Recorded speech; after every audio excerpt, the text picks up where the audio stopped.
Get set baby ഉണ്ണിമൂന്നൻ നായകനായി ഇന്ന് തിയേറ്ററിൽ റിലീസ് ചെയ്ത സിനിമയാണ്. സൂപ്പർ സ്റ്റാർ ഉണ്ണിമൂന്നൻ മാർക്കോയ്ക്ക് ശേഷം അഭിനയിക്കുന്ന സിനിമയാണ്. ഉണ്ണിമൂന്നനോടൊരു പ്രശ്നവുമില്ല, പക്ഷേ ഒരൊറ്റ പടം കൊണ്ട് ഒരാളെ സൂപ്പർ സ്റ്റാർ ആക്കുന്നത് അതൊക്കെ എവിടുത്തെ ലോജിക്കാണ് എന്നൊന്നും മനസ്സിലാവുന്നില്ല.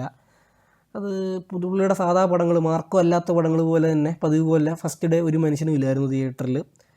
ഈ സിനിമയെ പറ്റി പറയാനാണെങ്കിൽ ഇപ്പം മലയാളത്തിലൊരു പുതിയ യൂണിവേഴ്സ് വരുന്നതായിട്ടാണ് എനിക്ക് തോന്നുന്നത്. Fertility treatment universe. വിശേഷം എന്ന് പറയുന്ന സിനിമ, പിന്നെ അതുപോലെ തന്നെ അൻപോട് കൺമണി എന്ന് പറയുന്ന സിനിമ, ഒരു 6 മാസത്തിനിടയ്ക്ക് ഇറങ്ങിയ സിനിമകളാണ്. അതിൻ്റെ കൂടെ ചേർക്കാൻ പറ്റുന്ന സിനിമയാണിത്. 3 സിനിമ ബാക്ക് ടു ബാക്ക് ഒരേ യൂണിവേഴ്സിൽ, ഒരു വ്യത്യാസമില്ല. അതേ സിനിമകളുടെ റൊട്ടീൻ സ്ക്രിപ്റ്റ്. അതുകൊണ്ട് തന്നെ ഇഴഞ്ഞ് മരിക്കുവാണ് ഈ സിനിമ. ഭയങ്കര ഇഴച്ചിലാണ്. 2 മണിക്കൂർ 17 മിനിറ്റ് ഉള്ളെങ്കിൽ പോലും ഒരു 4 മണിക്കൂർ സിനിമ കണ്ട ഫീലാണ്. തുടക്കം തന്നെ നമുക്ക് മനസ്സിലാവും ഇതിൻ്റെ ഒരു പോക്ക് എങ്ങോട്ടാണ്. ഭയങ്കര അമച്വറിഷ് മേക്കിങ്. അതുപോലെ തന്നെ അതിനെപ്പറ്റി ഞാൻ പറയാം, എൻ്റെ ഡയറക്ടറെ പറ്റിയൊക്കെ. ഭയങ്കര അമച്വറിഷ് മേക്കിങ്, ഭയങ്കര മോശം പെർഫോമൻസുകൾ, ഓവർ ഡ്രാമാറ്റിക്. ഉണ്ണിമൂന്നനെ കൊണ്ടൊന്നും പറ്റുന്നില്ല. പുള്ളി വെറും ശോകം പെർഫോമൻസ്, അതിൻ്റെ കൂടെ ഡബിൾ ശോകം ഡയലോഗ് ഡെലിവറി, ഭയങ്കര മോശം ഡയലോഗ് ഡെലിവറി. പിന്നെ ആകെ തുറന്നു പറയുകയാണെങ്കിൽ ഇതിൽ 2 ഹ്യൂമർ സീൻസ് എനിക്ക് വർക്കായി.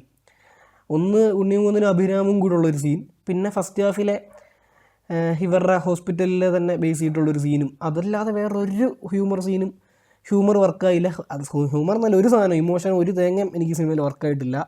എൻ്റെ ഡയറക്ടർ വിനയ് ഗോവിന്ദ് എൻ്റെ വൺ ഓഫ് ദ ഫേവറേറ്റ് ഡയറക്ടറാണ്. കാരണം അദ്ദേഹത്തിൻ്റെ 2 സിനിമ, കിളിബോയ് ഇന്ത്യയിലെ തന്നെ ആദ്യത്തെ സ്റ്റോണർ മൂവി, 2 കോഹിനൂർ, ഇത്രയും ട്വിസ്റ്റുള്ളൊരു സിനിമ മലയാളത്തിൽ അക്കാലത്ത് വേറെ ഇല്ല.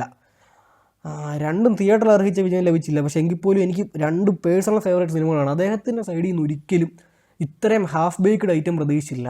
ബാക്കി സ്ക്രിപ്റ്റോ ബാക്കി എന്തും ഡൗൺ ആയിക്കോട്ടെ, പക്ഷേ ഇദ്ദേഹത്തിൻ്റെ മേക്കിങ്ങും ഇതിൽ പക്ക അമച്വറിഷാണ്. ഒരു സീരിയൽ കാണുന്ന ഫീലാണ്. മൊത്തത്തിൽ ഭയങ്കര നിരാശ സമ്മാനിച്ച സിനിമയാണ് ഗെറ്റ് സെറ്റ് ബേബി. കുറേ പ്രതീക്ഷിച്ചു. കുറേ പ്രതീക്ഷിച്ചാൽ തിയേറ്റർ ഹിറ്റാവും, മലമുറിക്കും, 100 കോടി അടുത്ത 100 കോടി മാർക്കൊക്കെ ശേഷം അങ്ങനല്ല. പക്ഷേ ഒരു കുഴപ്പമില്ലാത്തൊരു ഫീൽ ഗുഡ് സിനിമ ആയിരിക്കുന്നതിലും പ്രതീക്ഷിച്ചു, വിനയ ഗോവിന്ദൻ്റെ ആയതുകൊണ്ട് തന്നെ. പക്ഷേ ഇത് ഉണ്ണിയേട്ടൻ ബാക്ക് ടു ഹിസ് സോൺ. അതാണ് പേഴ്സണലി ഭയങ്കര നിരാശ സമ്മാനിച്ച സിനിമയാണ്. ഇത് തിയേറ്ററിൽ പോയി കാണാനുള്ളൊന്നുമില്ല. OTT വന്നു കഴിയുമ്പോൾ കണ്ടാൽ ചിലപ്പോൾ നിങ്ങൾക്ക് കുഴപ്പമില്ലല്ലോ എന്ന് തോന്നാം. അതല്ലാതെ തിയേറ്ററിൽ കണ്ടാൽ ഒരാൾക്കും ഇഷ്ടപ്പെടത്തില്ല. അപ്പോൾ ഈ സിനിമയ്ക്ക് എൻ്റെ റേറ്റിംഗ് 1.5 ഔട്ട് ഓഫ് 5 ആണ്.